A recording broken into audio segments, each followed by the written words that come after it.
Voces del Misterio Express.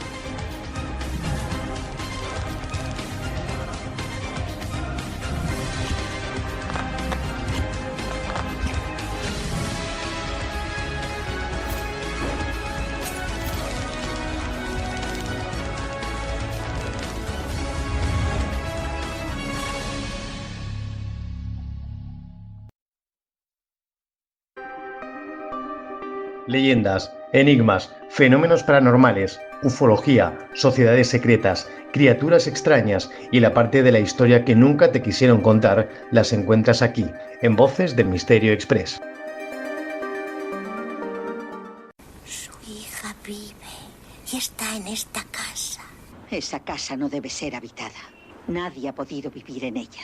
No quiere que la habite nadie. He ido a esa casa y he oído voces también y he sentido como la presencia de algo sobrehumano. Por lo más sagrado juro que hay algo inexplicable en esa casa. Están aquí. Durante generaciones, los alumnos de un colegio de Triana han compartido la misma historia en voz baja. La leyenda de Carmen Arrabal, una niña cuya presencia nunca abandonó del todo aquellas aulas. 5 antiguos estudiantes deciden pasar la noche de San Andrés dentro del edificio a fin de comprobar cuánto de cierto hay en esos rumores. Armados con grabadores, con cámaras, buscan pruebas que le den un sentido a décadas de testimonios y sucesos inexplicables. Lo que parecía un experimento a medio camino entre un juego inocente y la ciencia, pronto se convierte en algo distinto.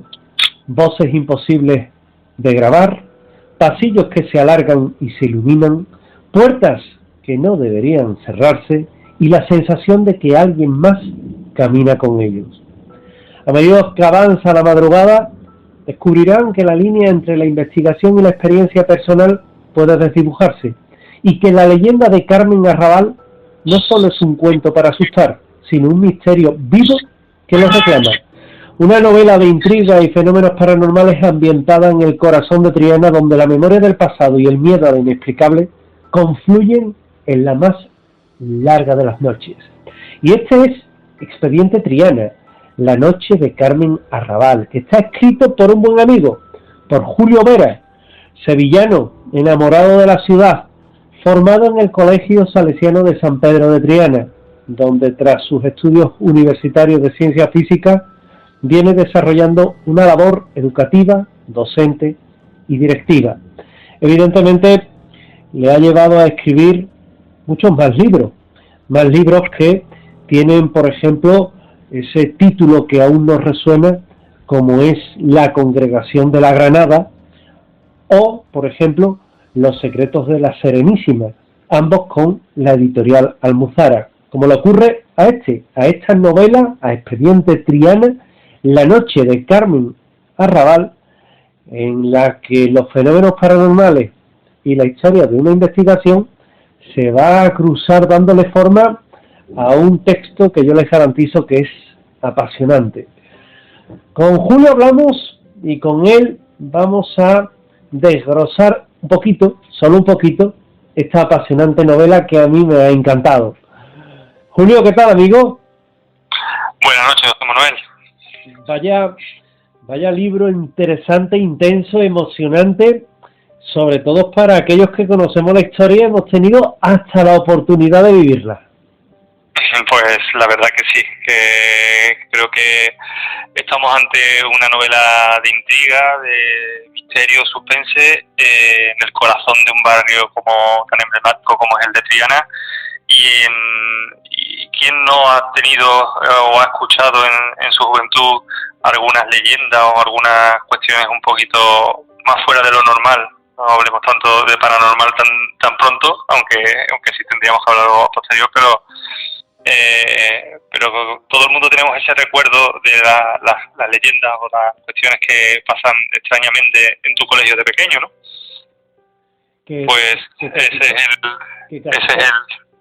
Casi todos los colegios tienen una historia de este tipo, ¿eh?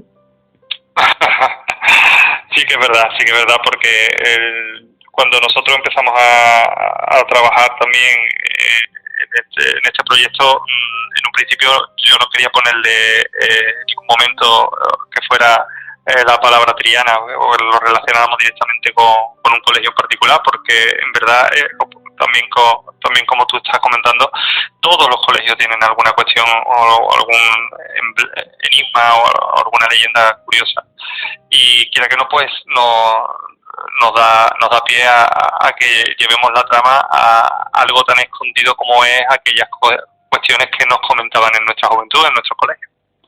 Dime una cosa, ¿cuánto de realidad y cuánto de ficción tiene esta novela, Julio?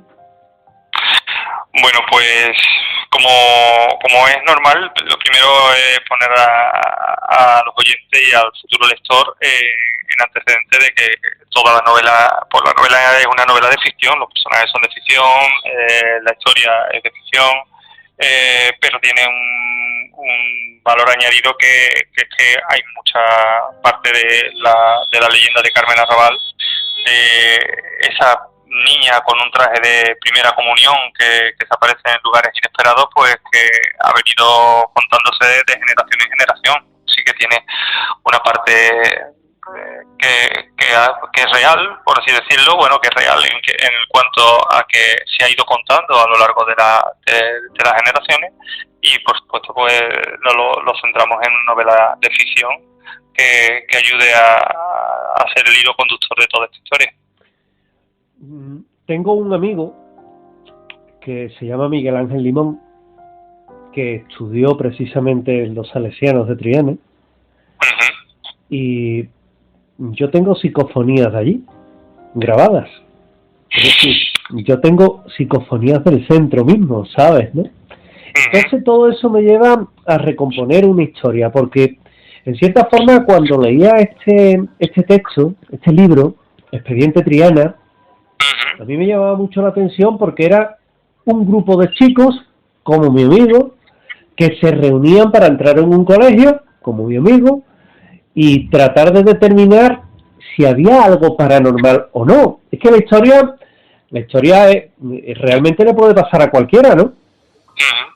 De hecho, cuando yo comencé a escribir la novela y la historia está contada desde el punto de vista de cada uno de los personajes. Son 5 antiguos alumnos del centro que dicen, vamos a intentar averiguar si esto que se cuenta sobre esta niña, Carmen Arrabal, pues es cierto, y lo hacen en esa noche tan emblemática que es donde sucedían esas cuestiones paranormales en el pasado, que es la noche de San Andrés, la noche del 30 de noviembre.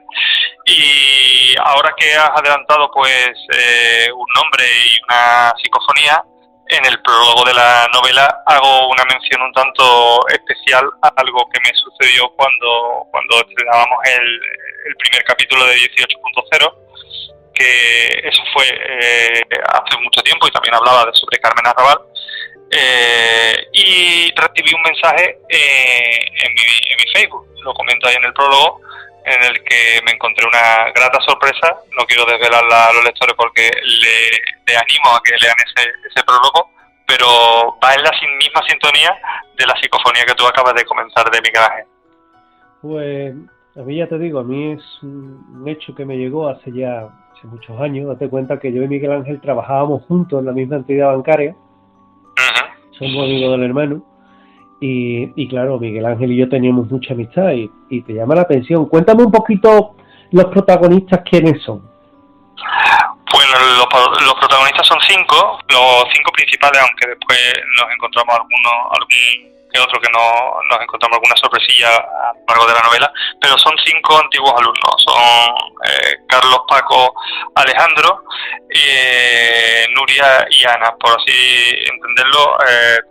Tenemos al portero del colegio, que es el que tiene todas las llaves y que va a facilitar que se pueda estar en un colegio de más de 7.000 metros cuadrados durante una noche, solos, encerrados en ella, y también pudiendo manejar también lo que son las redes de internet para conectarse con otro de los personajes, que es Alejandro, que es el informático del cole, que también va pues a ayudar a que se puedan colocar micros y cámaras que puedan registrar algún tipo de fenómeno paranormal. Evidentemente los personajes pues también tienen sus interacciones entre ellos. Hay dos de ellos, por ejemplo, que fueron pareja en el colegio, que ya no lo son. Entonces el vivir una noche dentro del propio colegio pues te hace rememorar pues momentos del pasado y revivir pues sensaciones que ya parecían incluso olvidadas. Yo creo que una noche encerrado en un colegio es algo que todo el mundo se nos ha pasado por la cabeza. No todo el mundo somos capaces de hacerlo, pero quiere que no, pues meter a varios personajes en la costilla de un colegio encerrado durante toda una madrugada puede dar mucho que sí. Tú cuando quieras me puedes llamar, que yo las paso. Lo sé. No hay problema de ningún tipo. Yo no tengo, vamos, encantadísimo. Evidentemente ellos empiezan a pasar allí la noche, simplemente me imagino que con la idea del curioso, ¿no? Con la imagen del curioso, ¿no? De aquel que quiere simplemente saber si allí pasa algo real o no, ¿no? Efectivamente, la curiosidad creo que es el condicionante que les hace a los 5 dar el paso adelante y de hecho lo marco en los primeros episodios, en que quizá no son conscientes del peligro en el que se están metiendo. No son conscientes, incluso algunos de ellos, que son trabajadores del centro, de las consecuencias a las que le puede arrastrar un despido o una sanción. No son conscientes de lo que se pueden encontrar o lo que se podrían encontrar y, de hecho, de lo que se encuentran. Porque ni más ni menos que estamos hablando de una novela en la que la protagonista, por así decirlo, es la que menos debería de aparecer, que es Carmen Arrabal, pero es el ingrediente que todo el mundo está esperando que aparezca señales de vida en algún momento. ¿Quién es Carmen Arrabal? Para ubicar a nuestros oyentes que querrán un poco saber la historia de ese particular fantasma, ¿verdad? Sí, pues hay una leyenda que es la hija de Carmen Arrabal, es la hija de los marqueses del Arrabal, que fueron benefactores de este colegio, en el que durante la primera comunión de tanto de ella como de su hermano, pues ella en particular, en uno de los juegos que estaban haciendo, porque hicieron la celebración de una comunión en el patio principal de un colegio gigantesco, el sueño de todos los niños, para poder correr a lo largo y ancho de él. Y en ese momento de la primera comunión y en alguno de los juegos, pues esta niña desaparece y le sucede algo. ¿Qué es lo que sigue? ¿Qué es lo que transcurre a lo largo de la novela? Pues nos va a narrar no solo el momento en el que esta chica desaparece, sino los momentos en los que hace actos de presencia o se manifiesta a distintas personas. Algunos de ellos, curiosamente, pues los has mencionado tú. Ha habido aquí alumnos o antiguos alumnos que se han intentado grabar o no, pues el intentar no es lo correcto, porque tienen grabado psicofonía, porque tú bien la has comentado, y han escuchado pues ciertas voces en esa psicofonía. Me queda la duda, Julio. ¿Carmen Arrabal es un personaje real en leyenda o realmente es ficticio totalmente, primero de 18.0 y ahora de este libro? Es un personaje de ficción, pero nosotros siempre habíamos escuchado en el colegio que en la parte alta del teatro, a más de algunos antiguos del lugar, habían conseguido ver una forma de una niña vestida de primera comunión. De hecho, cuando surge Carmen Arrabal, ya hay opiniones de lo que te he comentado, de profesores incluso ya jubilados, que contaban, dicen, sí, pues nosotros nos contaban de chicos que aparecía una niña en el campanario y que había una foto que aparecía y desaparecía en la vitrina de trofeos, y que esa niña de comunión pues también daba señales de vida por la parte del anfiteatro y en el patio de butacas. Es decir, yo no te podría decir directamente es un personaje que no lo hemos inventado, es un personaje que se ha venido moldeando en base a las habladurías, por así decirlo, o a las experiencias, o incluso al boca a boca, la leyenda, que es como se crea una leyenda. Una leyenda se va creando gracias pues, generación a generación y contando las experiencias que han vivido unos y otros. Y en un colegio en lo que lo normal es que pues padres e hijos y abuelos incluso pues hayan pasado por esas aulas, pues te pueden contar miles de anécdotas al respecto. Otra duda que me queda a mí es, a la hora de inspirarte en esas vivencias, en esos relatos de estos 5 aventureros que ahí entran, ¿no? Un poco a hurtadillas, un poco desafiando al misterio, ¿te basas en aspectos reales? Es decir, ¿te basas en estereotipos de personas que te pones en ese pellejo y los recreas en el libro, o también es totalmente, en este caso, obra del autor? Bueno, la mayoría de los personajes que entran en juego son personajes de ficción, pero sí que cuando...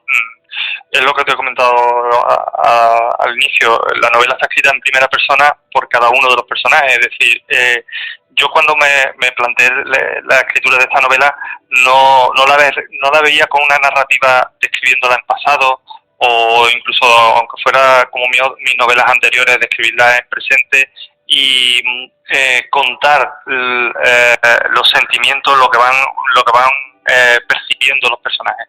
Yo veía que esta novela tenía que ser de una manera distinta, en que cada personaje contara las sensaciones que iba teniendo a lo largo de la noche, porque el miedo, la situación cerrado en un colegio te provoca muchísima sugestión y puede que creas que estás viendo algo en lo que sinceramente pues no está sucediendo, que escuche, y entonces la percepción del miedo yo considero que no es algo unívoco y que todo el mundo tengamos una concepción muy clara de ella, y que cada uno lo siente y lo vive de distinta manera. Por eso quise que cada personaje escribiera sus sensaciones. Por eso cada vez que me tocaba escribir dentro de un personaje, pues era yo mismo el que intentaba ponerme como lo hace un actor cuando se presenta en una escena. Es decir, tiene que actuar acorde a las características propias de ese personaje. También es inexcusable cuando uno lee un libro de estas características, una novela, un relato novelado, en base, evidentemente, como comentaba Julio Vera. Recuerden que estamos hablando de Expediente Triana, su libro con Almuzara, de la historia de Carmen Arrabal en un colegio. Cuando uno tiene este libro en las manos, también va describiendo detalles y va describiendo muy bien todo lo que es ese ambiente que se crea dentro de una investigación, ¿no? Y más de una investigación absolutamente amateur. Dime una cosa, Julio, ¿tú alguna vez te has atrevido? ¿Te has dicho, oye, yo voy a intentarlo, voy a ver qué puede sentir alguien cuando trata de grabar psicofonías o investigar lo desconocido? ¿Alguna vez te ha llamado la atención eso? He estado y he estado con algunos compañeros que sí que lo han intentado, grabar aquí en Sevilla en algunos momentos, pero no pega que lo diga mucho en antena después de haber escrito una novela de intriga, misterio y suspense, pero te lo voy a confesar, José Manuel, yo soy un poquito asustadizo, ¿eh? Ya a pesar. Sí. Lo que pasa es que yo, lo que te he comentado antes, de la misma manera que yo escribo y me meto en el pellejo del personaje, cuando yo he tenido que estar aquí en el colegio para cualquier cuestión, y que son muchos los días que yo salgo aquí a oscuras del colegio y están el interruptor más cercano está a varios metros, yo tengo que ir pensando yo soy físico, entonces pienso en una ecuación muy complicada, la narro en mi cabeza para intentar evadirme y no pensar en el sitio en el que me encuentro. Pues, es algo, no sé si como lo utilizo como autodefensa o algo, pero intento coger y no pensar que me encuentro ahí. Por eso digo que aunque he estado en algunas situaciones de ella, no me he sentido muy a gusto, y como te confieso eso, que soy un poquito cagueta en ese sentido. Cada uno nos llama a lo nuestro. Oye, una cosa que convendría aclarar. Mira, yo en su día, cuando investigué, tú te acordarás, el tema del colegio, porque no lo puedo ocultar porque además es público, ¿no? Y cuando investigué el tema de los fantasmas de la zona de la fortaleza de San Jorge, del castillo de San Jorge, a mí me llegaron a acusar que yo me había inspirado en 18.0. Fíjate tú la barbaridad, por favor, dile a los oyentes que ya los fantasmas yo ya los había estudiado antes, por Dios. Sí, además es curioso que lo comentes, sí, efectivamente son distintos, vamos a llamarle distintos agentes, distintos fantasmas, distintas apariciones que parece que han tenido lugar, porque a mí también me invitaron a escribir varios que llevaban el tema del mercado de Triana, que está justo al lado del Castillo de la Inquisición, porque había una leyenda también, cuando salió 18.0 me lo contaron, una leyenda sobre la niña del mercado. Entonces, estamos hablando de que el mismo fenómeno, pero con personajes completamente distintos. Por eso sí que lo comento a tus oyentes que no tiene nada que ver, porque evidentemente yo me enteré de esa niña del mercado a posterior de haber escrito 18.0. Muchas gracias. Tú no sabes lo importante que es, porque es que Julio fue el alma mater de 18.0.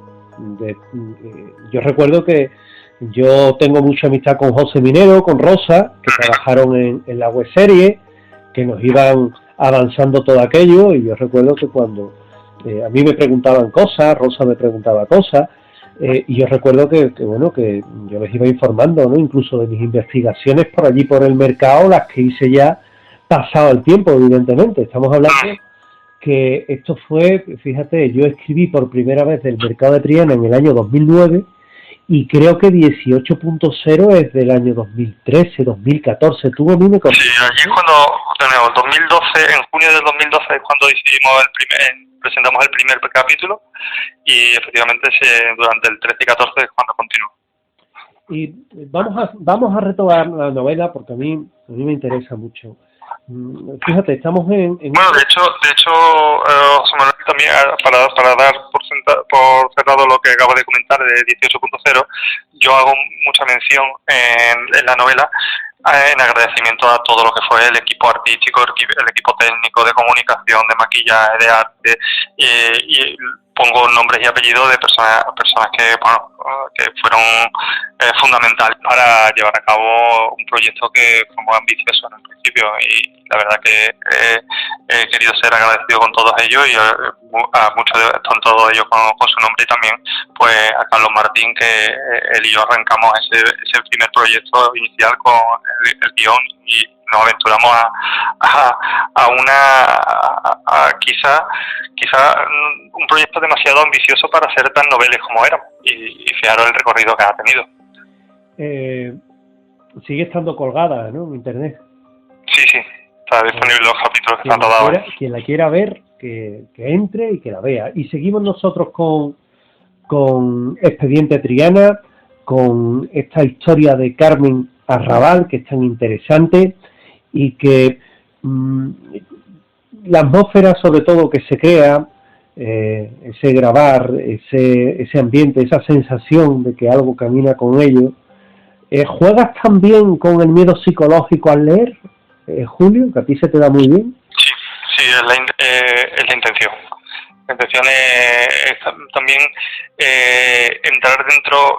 No quiero anticipar porque podría llegar a ser un pequeño spoiler a partir de la mitad de la novela, pero los personajes son dispares, y eso es necesario porque evidentemente cuando hay dos personajes que son iguales no contribuyen al transcurso de la trama, y aquí me interesaba tener que cada uno de ellos pues tuviera sus filias, sus fobias, sus miedos completamente distintos, y eso es a lo que Carmen Arrabal va a agarrarse más, va a querer jugar con ellos de esa manera, y por eso entro un poco de psicología sí que hay en este expediente Triana. ¿Por qué crees que a la gente le gusta tanto el tema del miedo, del terror, el tema de las leyendas, de los colegios con fantasmas? Yo estudié en un colegio, te lo voy a confesar. Tú sabes, yo estudié en los Salesianos de la Santísima Trinidad, en cuyo patio interno también dicen que se aparece un señor, un sacerdote. Nunca lo investigué porque era alumno de aquello y valía más el aprobado que otra cosa, ¿no? Pero estudié en San Juan de Ribera, en el polígono de San Pablo, y allí, por ejemplo, bueno, se montó un zapatoste de 1000 pares de narices en la década de los 80 porque se decía que se aparecía un fantasma en las clases, y de hecho la gente iba en masa a apoyarse a la valla a ver aquello. Fíjate qué curioso que este escenario de un colegio se repite en Bami, donde hay un colegio que actualmente ocurren también hechos extraños. Se viene a pasar también en la zona de Luis Montoto, donde hay otro colegio que también ocurren hechos extraños. ¿Por qué crees que eso llama tanto la atención? ¿Es la edad? ¿Es la estética casi beckeriana de este tipo de historias? ¿Por qué nos llama tanto la atención?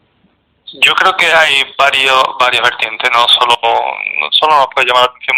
Tú has mencionado un detalle muy curioso, la edad, por ejemplo. La edad, yo tengo aquí alumnos ahora mismo de todas las edades y raro es el año que no se me acercan grupos a preguntarme por Carmen Arrabal, y cada vez son más jóvenes. Cada vez estamos hablando de niños más pequeños en primaria. Luego, fijaros que yo creo que ¿por qué nos llama esto la atención? Yo creo que no es solo la curiosidad, yo creo que es el miedo o la curiosidad a lo desconocido. Quizá el que tú sepas que en esta jaula hace muchos años se han visto algo, se ha sucedido algo, o han aparecido objetos en un sitio y después han aparecido en otro. Eso quiera que no, nos hace como seres vivos que somos y como personas inteligentes cuestionarnos muchas cosas. Entonces, lo primero que hace tu cerebro es buscarle una justificación científica, y algunas veces hay patrones que no son justificables de manera científica. Yo creo que ese buscarle el porqué a todas las cosas nos lleva a intentar hacer del método científico, como el que nos enseñaron tanto en las partes de ciencia como filosofía de pequeño, a ponerlo en práctica en cuando nos encontramos en una situación como esta. Y como tú dices, las leyendas, ¿qué más nos gusta que escuchar una leyenda de Sevilla? Y si encima a esa leyenda le metemos un fantasma, pues lo tiene todo. Lo tiene todo. Y bueno, pegando un saltito, porque no me quiero dejar tus otros libros en el tercero, nos encontramos La Congregación de la Granada, que lo publicó Almuzara en el año 2022, y El Secreto de la Serenísima, del año 2024. Nos paramos en este último, en El Secreto de la Serenísima. Cuéntanos un poco la trama, Julio. Sí, pues Los Secretos de la Serenísima trata sobre dos sevillanos que descubren una conexión que hay entre Sevilla y Venecia gracias a una boda que ahora mismo sería, no se le llamaría ni la boda del año ni la boda del siglo, porque fue la boda imperial entre Carlos V e Isabel de Portugal. Hay una conexión entre ambas ciudades, y lo que buscan es descubrir unos símbolos, más que objetos, son o algo de valor económico, es más bien símbolos que representan la ciudad de Venecia, y que los guardianes de San Rocco, una sociedad secreta que existió en torno a las grandes escuelas de allí de Venecia, ocultaron antes de que Napoleón invadiera la Serenísima en 1797, cosa que también nos pasó a nosotros con el Mariscal Sol, que también hizo aquí expolio en todas las obras de arte de nuestra ciudad, que robó, vamos a decirlo claro con la palabra que debe ser, robó al patrimonio nuestro de nuestra ciudad 999 obras de arte que se la llevó al Alcázar. Parece cachondeo, 999, le faltaba una para las 1000. Pues eso mismo le sucedió también a Venecia, y entonces, para evitar que en ese expolio se perdieran símbolos tan importantes de la ciudad, de los canales, pues estos señores lo ocultaron. ¿Qué es lo que hacen nuestros protagonistas sevillanos? Pues en base a que se ha descubierto un manuscrito de un personaje bastante conocido de esa época, y encima masón, como era Giacomo Casanova. Pues a partir de ahí, hilando un poco entre misterio, enigmas que hay que resolver y simbología, tanto en la ciudad de Sevilla como en la ciudad de Venecia, buscar esa conexión y descubrir dónde se encuentran pues esos secretos que han estado ocultos desde la invasión francesa. También, Julio, inspirado en historias, me imagino que sí, en historias que vienen a ocurrir en ese periodo y en ese expolio que, como tú bien comentabas, nos someten los franceses. Sí, efectivamente, tanto en las dos ciudades, tanto en Sevilla como en Venecia. Toda esa parte que se cuenta, todas las obras de arte que menciono en la novela, todas son reales, los lugares que se visitan son reales, algunos de ellos, evidentemente, el grueso de esta segunda novela, de Los secretos de la Serenísima, es en Venecia, pero muchos de otros lugares están aquí en Sevilla que son visitables, es lo mismo que le pasa a la Congregación de Granada. Por eso tiene su trasfondo completamente histórico y en cuanto a obras de arte son todas que existen y se pueden ver, y por supuesto pues unos personajes que también juegan con ese trasfondo histórico para llevar a cabo pues su momento de acción y aventura. Un trasfondo histórico que se puede ver en esta novela, que también es maravillosa. A mí me gusta mucho cómo escribe Julio, yo lo reconozco. Porque aparte de ser amigo, que no debe influir en mi criterio, sí es cierto que tiene una forma muy fácil de llegar, ¿verdad?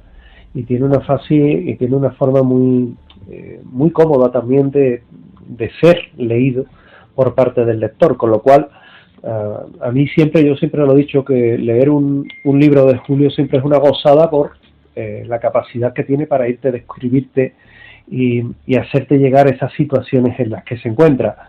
Me voy con el último libro, que no quiero discriminarlo, en este caso con la Congregación de la Granada, que ya te entrevistamos aquí en este programa sobre él, pero que no está mal que hagamos un breve recordatorio del mismo.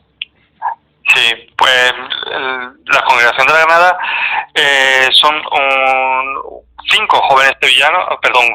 cuatro jóvenes sevillanos que están jugando una gincana de Sevilla. Están los cuatro participando en ella, y en una de las pistas del juego, en vez de ir por los derroteros que pretendía el juego, se equivocan y dan con una pista que estos miembros de la Congregación de la Granada, que fue una sociedad secreta que existió aquí en Sevilla, pues habían escondido en sus obras de arte. A esa Congregación de la Granada pertenecieron gente de muchísimos renombre. Estamos hablando de Francisco Pacheco, el pintor, o Juan Martínez Montañés, el escultor, entre otros canónigos y gente también de escultores y arquitectos. Por ejemplo, también Hernán Ruiz el Joven, que fue quien terminó el campanario de la Giralda tal y como lo conocemos hoy en día. Estos miembros de la Congregación de la Granada se reunían en torno al púlpito que hay en el patio de los Naranjos, y detrás había un azulejo que curiosamente lo vi ayer porque está ya abierto. Ahora mismo se encuentra en la capilla de las Escalas, que es una virgen con el niño en una mano y la Granada en la otra, y por eso le llamaron la Congregación de la Granada, que se reunían allí. Pero fueron perseguidos por la Inquisición. Incluso la Inquisición rozó ligeramente a Santa Teresa de Jesús, porque uno de los confesores de Santa Teresa de Jesús, Rodrigo Álvarez, era jesuita y era su confesor, y fue uno de los cabezas de la Congregación de la Granada. La cabeza de la Congregación es como el gran maestre para los templarios, por ejemplo, o un hermano mayor para cualquiera de las hermandades que tenemos nosotros en esta ciudad. Estos cuatro chicos, al irse del juego y descubrir esa pista que había escondida en esa obra de arte, lo que intentan es desvelar cuál era ese secreto que ocultaba la Congregación de la Granada y por lo que la Inquisición estaba tan interesada en ello. Interesantísimas estas dos obras de las que nos hablaba Julio Vera, con el que vamos ya a concluir, no sin recordarles que tiene su libro Expediente Triana, La noche de Carmen Arrabal, que a mí me gustaría encontrármela, y que es aquel libro que nos cuenta esa investigación, esta novela de estos chicos que van a buscar una leyenda que no muere con ella, que investigan, y que esa investigación les va a revelar algo que podrán leer en este libro de Almuzara. Compañero, muchísimas gracias nuevamente por haber estado conmigo esta noche, por habernos acompañado aquí en este tu programa también, y porque nos hayas dado este adelanto magnífico de este libro que estoy seguro que va a gustar mucho a sus lectores.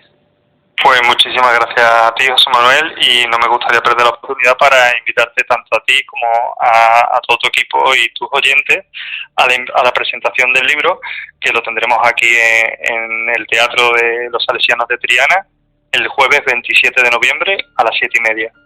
Y quiera que no, pues esperemos que haya alguna sorpresa en torno a Carmen Arrabal. Pues te garantizo que allí voy a estar, ¿eh? Allí voy a estar, porque tratándose de misterios, de fenómenos paranormales, de colegios con fantasmas, ahí no puedo faltar, compañero. Muchísimas gracias. Muchísimas gracias a ti, José Manuel. Un abrazo grande. Un abrazo.